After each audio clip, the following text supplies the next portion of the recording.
乡亲啊，继续来看这个总预算的法案。伫个立法院放一个月，总算伫个昨完成着审查报告，送总统府甲行政院。行政院讲后一步会来研究着救济方式。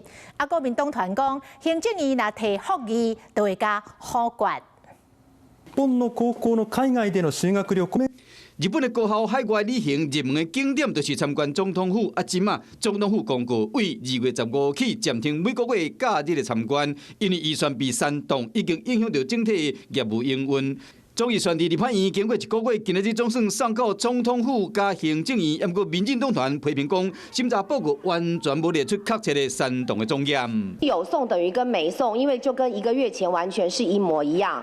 更离谱的是，在中华民国的政治史上，可能没有发生过这样的事情，就是一个预算被删到不只是0，而且变成是负数。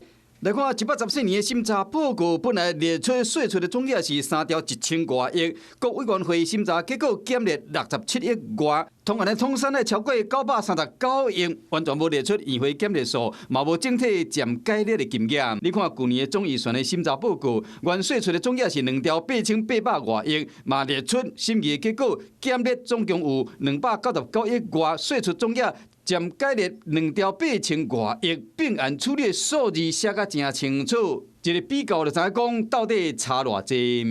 税出部分居然没有一个精确的删减数，你送出来的审查报告，一个精确的删减数都没有办法计算，这是哪门子负责任的审议结果？自己捅的篓子，还要行政院替你善后。韩院长已经很辛苦的，还接受了行政院的意见，再召开朝野协商。他提复就提复一把，我们就否决吗？就这样子嘛，这个系统是要落幕吗？后一步行政院嘛拍算要研究救济方式，调也建会也未发。